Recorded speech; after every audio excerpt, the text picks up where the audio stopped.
甄嬛传》中谁才是反骨第一人？是屡次实名制下毒的齐尔哈，还是天生不爱笑的拽妃呢？说到这后宫的反骨，可谓是每位嫔妃身上都带有一点。这期咱们就来唠唠还没入宫就一身反骨的青樱。剧中青樱首次登场是在皇后为三旦安排的相亲宴上，虽说当时来相亲的女嘉宾颇多，但青樱早就在皇后那儿拿到了内定名额，因此在这场相亲宴上，青樱只需要按照皇后给她的剧本老老实实走完整个流程，给三旦留下个好印象就差不多了。可青樱非不按剧本走，就在胧月夸赞她衣服上的花好看时，青樱一把拍掉了胧月的手。多谢公主夸奖。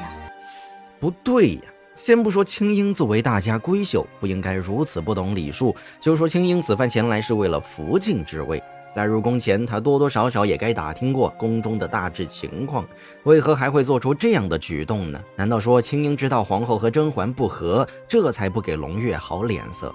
若是如此，青樱也真是够大胆的。她既知道皇后和甄嬛不和，难道会不知道甄嬛颇得圣宠吗？难道会不知道三旦最疼胧月吗？何必做出这种令人记恨又丢分的事儿呢？再加上专妃开口，青樱这一瞥也该知道有人不高兴了，可她却没有说点好话缓和一下气氛。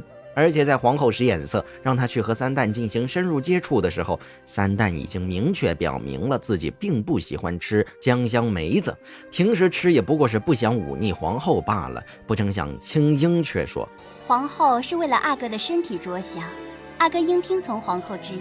救命，这个女人到底听不听得懂人话呀？三旦无语了。后来青樱当众吐槽胧月，三旦逃离相亲宴，又遇上了美人面，在美人面温柔善解人意的衬托下，三旦对青樱更是没有一丁点好感。于是三旦连夜去找大胖菊，表明自己当下并没有娶福晋的意愿。青樱得知三旦不仅拒绝了他，而且还搬出了皇上，天生反骨的青樱再也待不住了，这破领导谁爱伺候谁伺候去吧，老娘不干了。结果还没踏出宫门口，领导的小跟班就来给青樱洗脑了。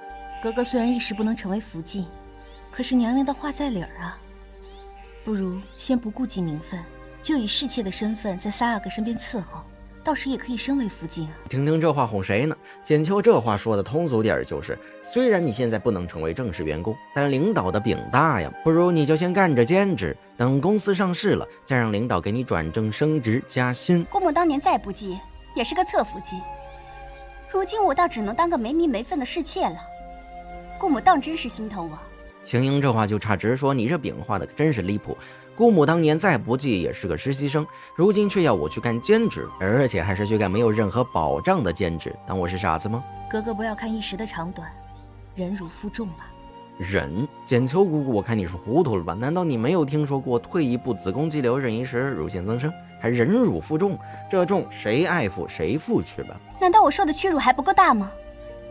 三阿哥看不上我，连皇上都答应不选福晋了，我现在成了满皇宫的笑柄了，那我算什么？还不顾廉耻的贴上去。请姑姑转告，多谢姑母厚爱。忍的结果是什么呢？三旦看不上我，皇上也发了公告不再催婚，你们还要我怎么样？难道真要我一边干着007的兼职，一边鼓吹007真好？你这个马屁精，快去告诉你领导，就说我说他的心可真黑，这大饼谁爱吃谁吃去吧，反正我无福消受，拜拜了您了。青樱一走，简秋便回去向皇后汇报，她的洗脑任务失败了。年轻啊，沉不住气。侍妾又如何，福晋又如何？